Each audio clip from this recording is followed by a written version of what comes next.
You look dreadful. What a charmer. The maid gives you an ironic, reprimanding scowl. Ikana has been crying half the night. When you were teething, I carried you around the vaults. You played with my beard and I sang you to sleep. Frala smiles. She's heard this story many times before. That was 23 cycles ago. I'm quite sure you didn't sing. You might have grumbled a bit. If what you've read about the dwarven lifespan is true, it'll be another 300 sun cycles and more before you are called to the Eternal Forge. The certainty of one day having to witness Frala's death already burdens your heart. What can I do for you? For me, nothing. It's Lot Yonan. He wants to see you in his study. In your mind, you go through all the recent incidents that might have annoyed the Magus. Apart from a few little squabbles with his famuli, nothing worth mentioning happened since the incident with your beard. You nod. Okay. I'd better not keep the Magus waiting. See you later. There's goulash for dinner.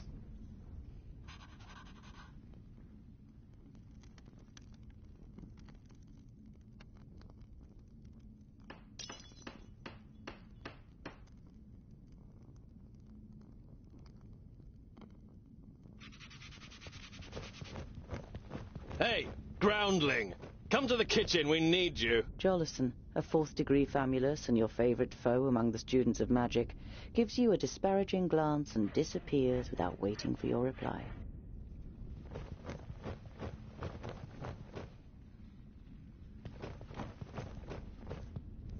Lot Yonan's vaults are equipped with laboratories, a library, and private rooms for the famuli. Together with the forge, the kitchen, and the other utility rooms, it makes up quite an impressive complex. But compared to the courts of the other magi, the seat of power in Yonandar is small and modest.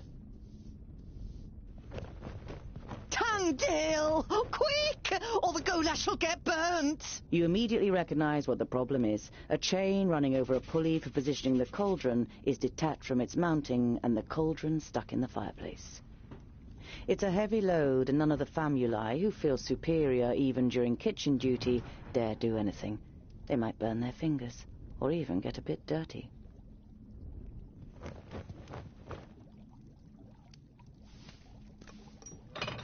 It'd be a waste of goulash. And I'm hungry. Here, hold this.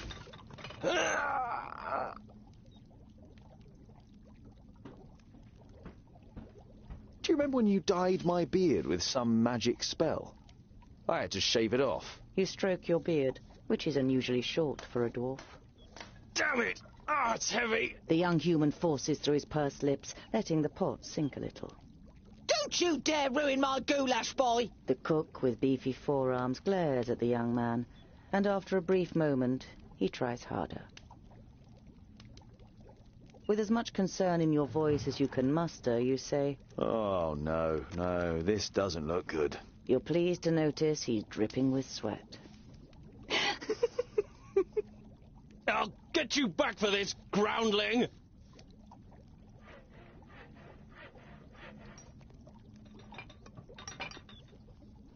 You damned freak! For a moment you hope the famulus really does raise his hand to you.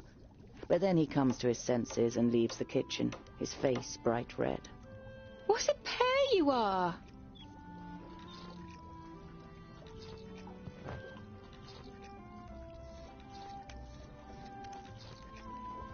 The goulash is bubbling in the cauldron. You draw the warm air in through your nose, and the smell makes your mouth start watering.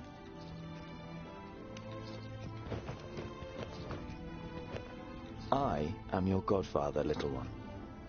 I'll look after you just like I looked after your mother. Little Ikana grasps your calloused finger and smiles at you wide-eyed.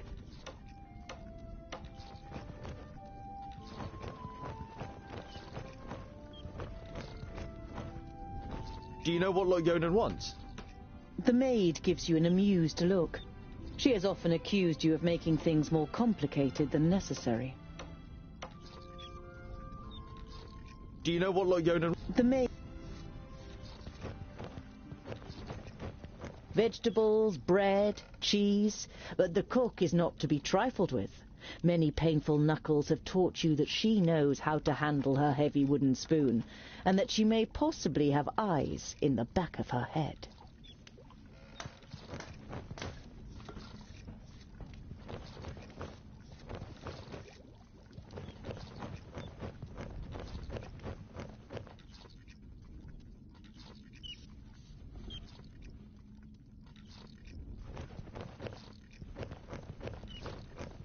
The beer that is delivered to the vaults is supposed to be the best beer in Idderslane.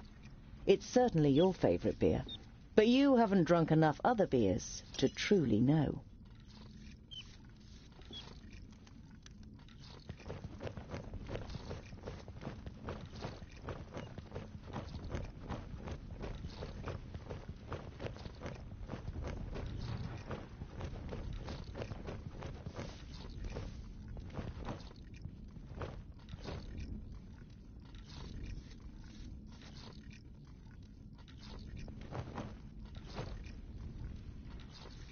The blacksmith. Do you want something? Did a horse bolt while you were trying to shoe it? It's certainly not on our plates.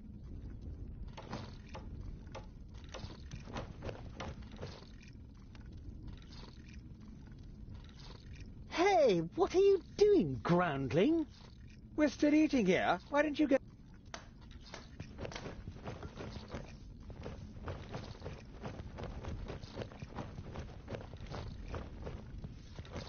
Of the 200 or so people...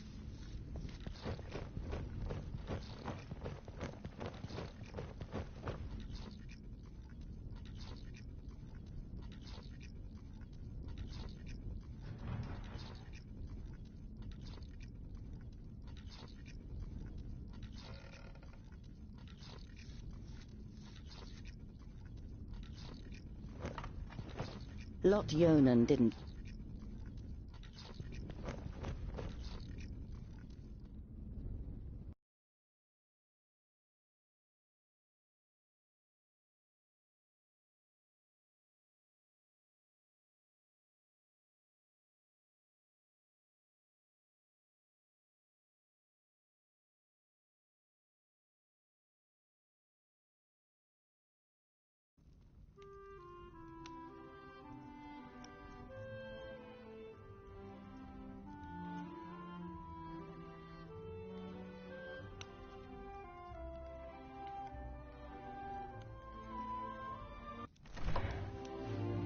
Master Lot Yonan, Frala told me you wished to speak with me.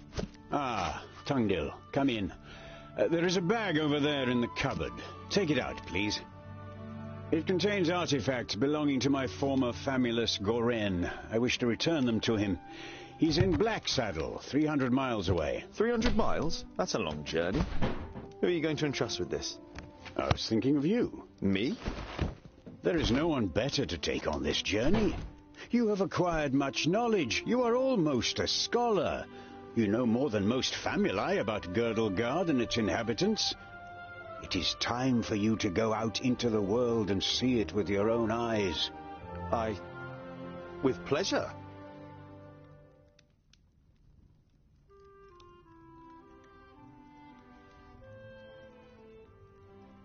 Perhaps I'll meet some dwarves on my travels. Yes, perhaps. But don't hold out too much hope. And be careful who you talk to. Not everyone out there likes dwarves. Yeah, goblins. They abduct baby dwarves and sell them to magi, from what I've heard. Not the best bit of business I've ever done. But what was I to do? The Longnoses threatened to throw you into the nearest river.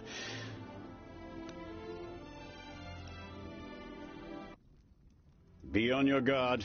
Look after the bag and don't lose it. May Palandiel be with you. And Varakas too, of course. I'll set off immediately. I'll see you soon, Lot Yonan.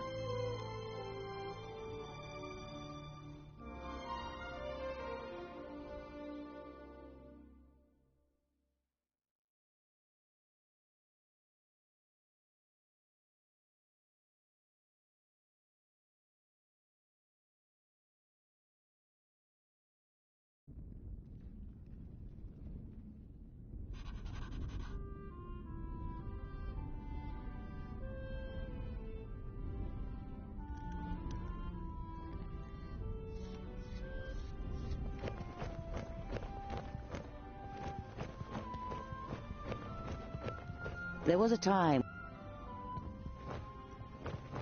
This is where...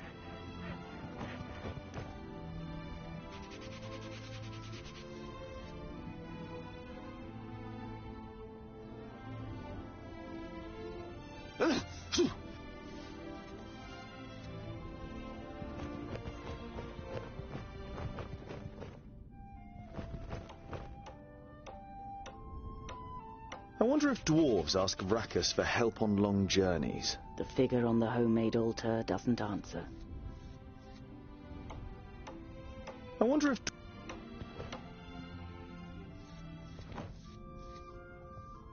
If I hurry, I might be back in time for Sonia's birthday. You're longing to see her face when you give her your homemade present.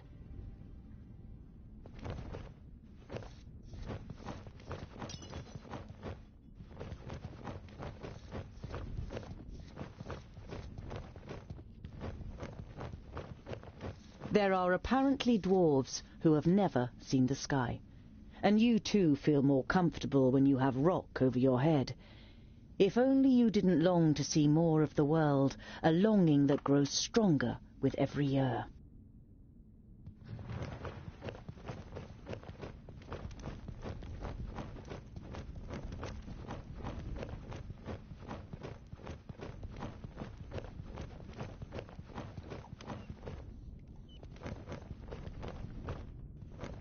Hello, Frala.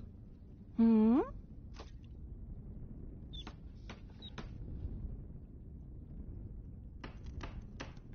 I've got a present for you. You take out a symbol of protection that you've carefully made from 3 horseshoe nails. It's not the finest jewellery in Girdlegard. One look at Frala's face makes it clear that it doesn't matter. She glows with happiness as she takes the pendant. For me? But why? Because you don't see me as an oddity, and you're like a little sister to me. You could have said, but you settle with a shrug and a crooked smile. I need provisions for 300 miles. You're grinning from ear to ear. Finally, you've got the chance to see something of the world. 300? Tungdil, that's no errand. That's an epic journey. Wait, I've got just the right thing. But make sure the cook doesn't see. I'm going to Blacksaddle to return a few things to a former apprentice in the Magus. You pocket the rye bread, sausages, and ham. Enough food for the first few days of your journey. Perhaps I'll even meet some dwarves on the way. Frala throws you a cautious glance. It's a tricky subject that you can't help but broach. There aren't dwarves down here. You're the only one in Idaslane, as far as we know. I know, but I can't just have been born out of a rock. Somewhere in the mountains, I have a clan. Maybe even a family. Yes. Maybe. Frala has reminded you more than once that Lot Yonan wrote to the dwarf clans, and none of them were missing a dwarf boy.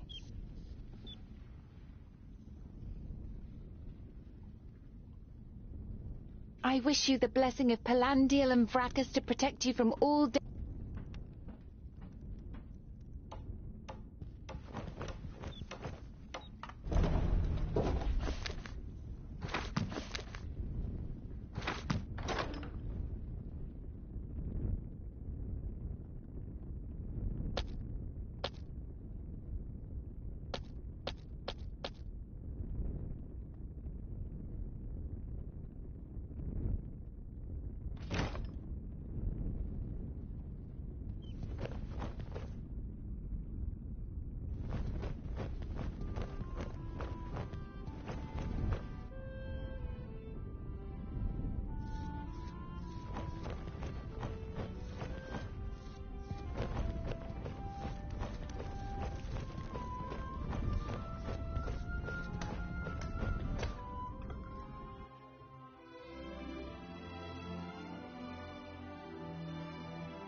How nice to see you again, Lotjonen.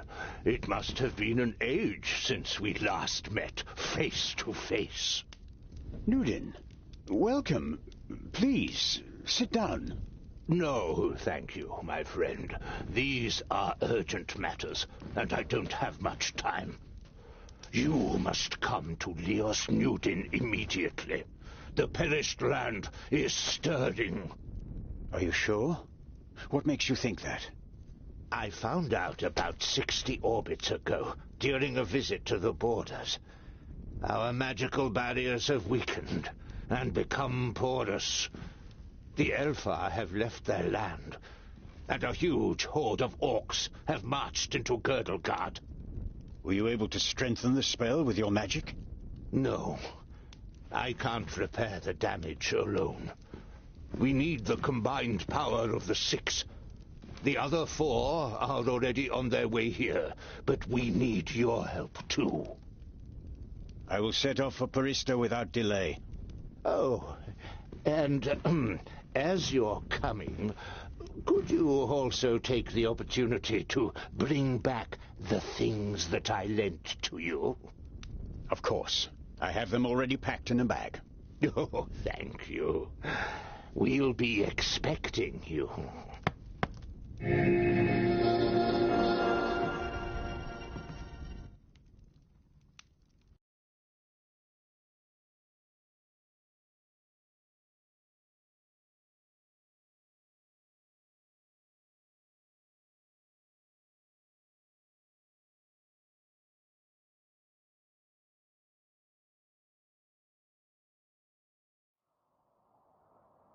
Utterly blinded by the sunlight, you squeeze your eyes tightly shut after only a few...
You reach a small lake you pitch your camp.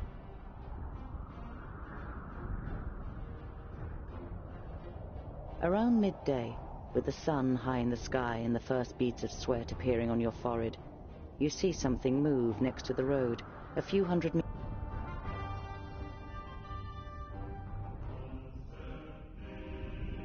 When you see the blood on the ground, you try to convince yourself.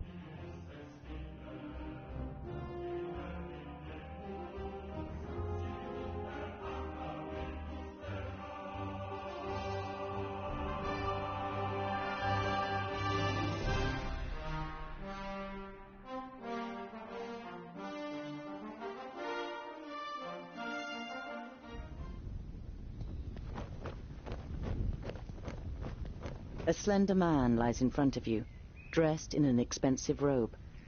It is in the colors of Turgur the Fair-Faced, one of the 6 magi. The dead man must be one of Turgur's famuli. You don't see any wounds.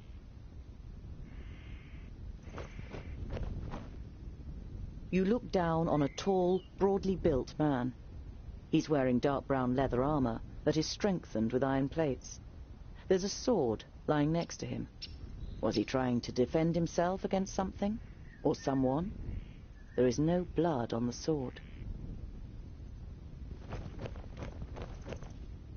A rucksack that probably belonged to one of the dead. It seems to have been searched and then thrown away carelessly.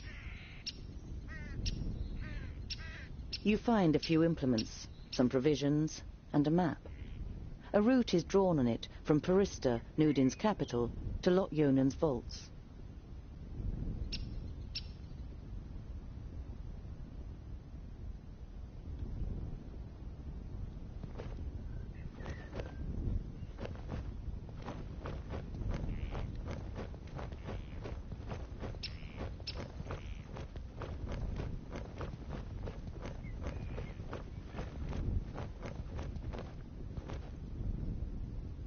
Vracus. There are some narrow stab wounds in the man's chest. The cuts are too big to have been made by arrows, but too small for sword wounds.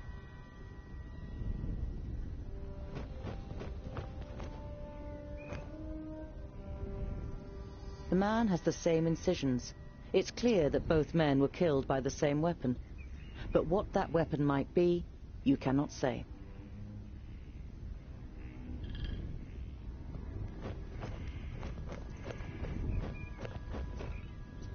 You don't see any signs of a struggle in the area where the corpses are lying. Were they stabbed by a companion? A stranger could hardly have crept up on them with such sparse cover.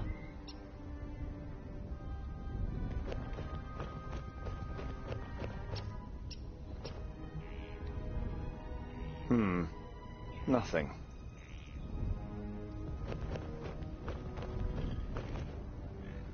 Nothing again. You halt.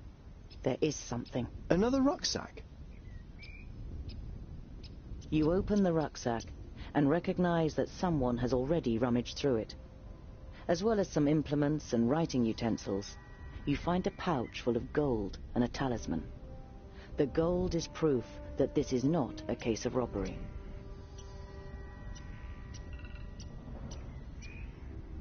Warmth and a feeling of security flush through your body as you touch the talisman.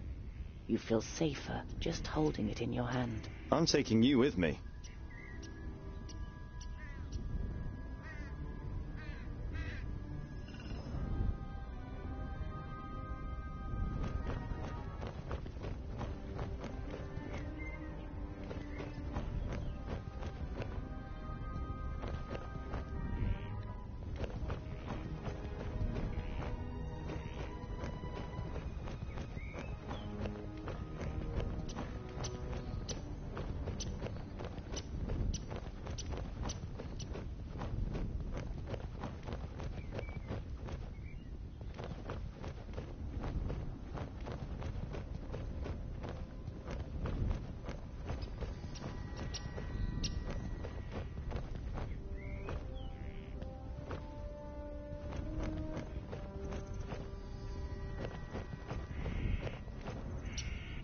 You scour the area once more and ask yourself what to do next.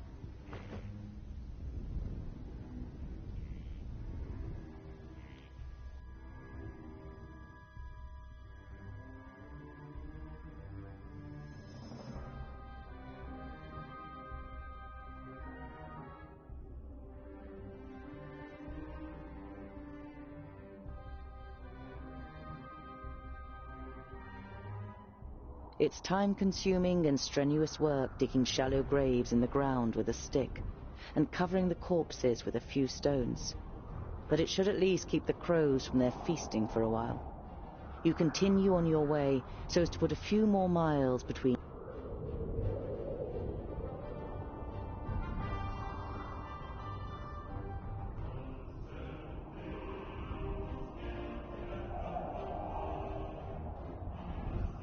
You see a flickering light through the trees some way from the path. It might come from a campfire.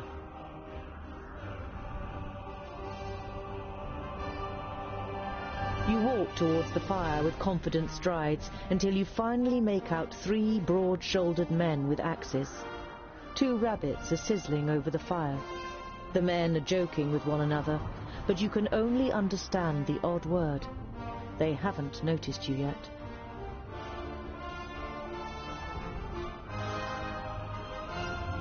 Once you reach the edge of the firelight, the men jump up and grab their axes. Who's there? Well, I'll be. Is that a groundling? The men look you over suspiciously.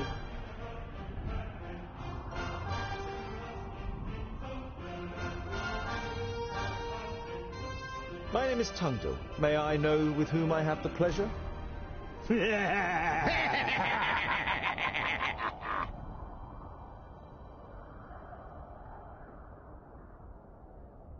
A perfect stranger, a groundling speaking like a king. We are woodcutters. Talk our language, or better... I only wanted to be polite. Sod your politeness and your...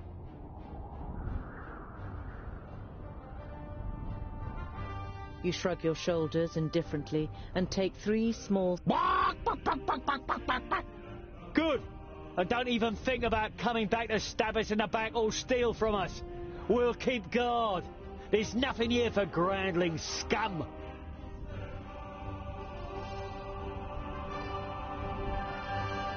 Your heart is pounding, and you confront the man a little more courageously than you feel. I'm no thief, and I'm certainly no murderer. I only wanted to see if...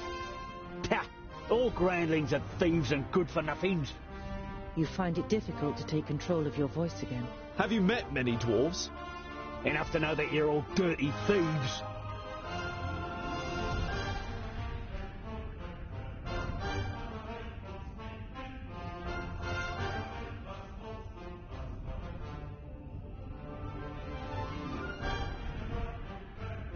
Now consider this. I am a dwarf with an axe, and I don't use my axe for cutting down trees.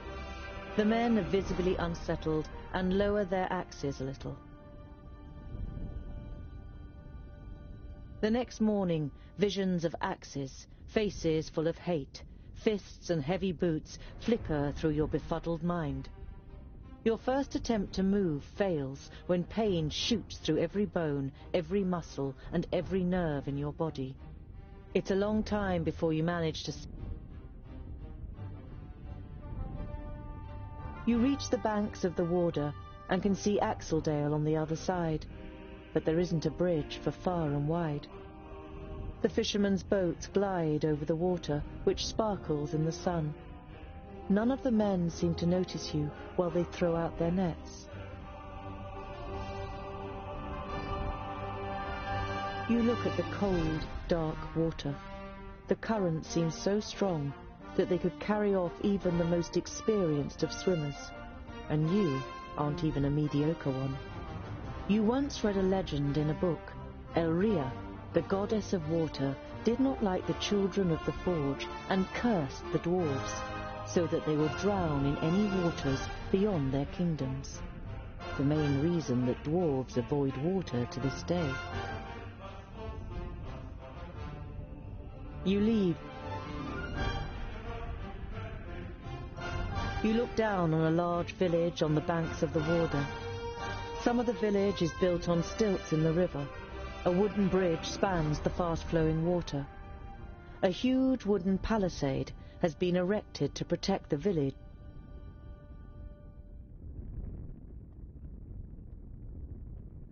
The guards on the palisade are watching you.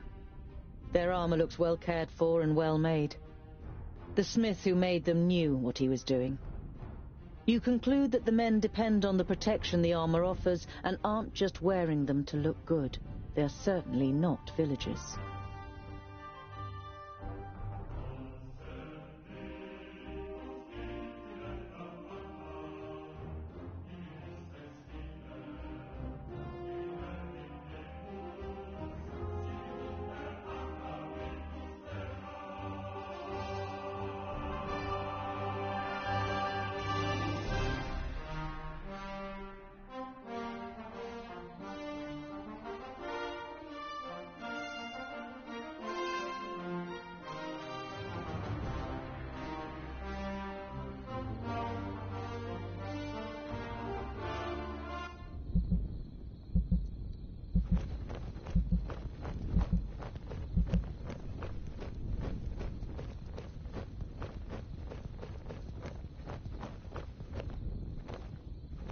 Some of the guards begin to whisper as you near the gate. Hello up there! What brings you to fair good water? And have you seen any orcs on your travels, groundling? The man leaning over the palisade eyes you up and down carefully.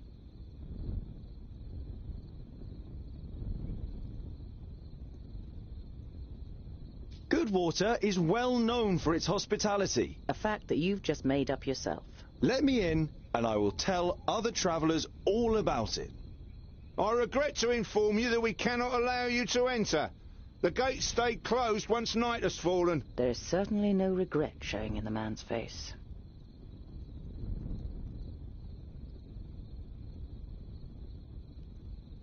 The orc heads on the spears look... I hope not. The more orc heads that end up on those spears, the more gold coins that end up in our pockets. Right, boys? Yeah! That's right! Yeah!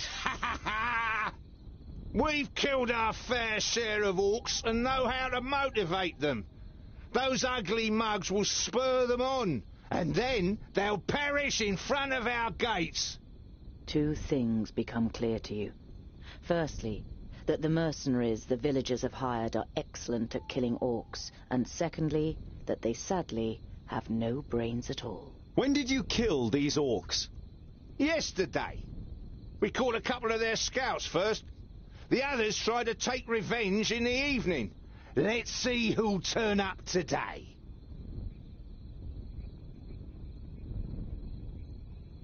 Stay alert. If I see anything, I'll scream. Oh, yeah. You bet.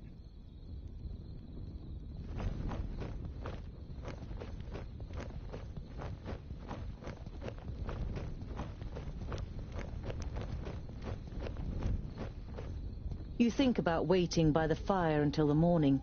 At least you wouldn't have to go cold.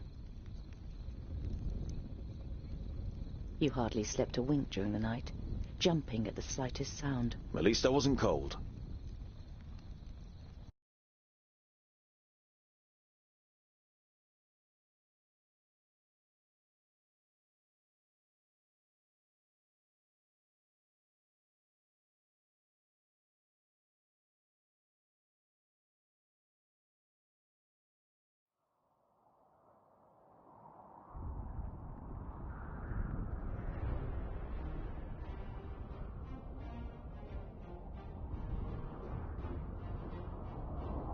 An uneasy feeling has been your constant companion since you left Goodwater. Every little sound in the forest makes you fear you've been discovered by a horde of orcs. But you reach the end of the day without bumping into any of the greenskins. It seems as though Vrakas has granted you one more day in Girdlegard. As night begins to fall, you pass a large oak tree and decide to call it a day. Near the oak tree is an abandoned camp with a fireplace, which appears to be a couple of days old.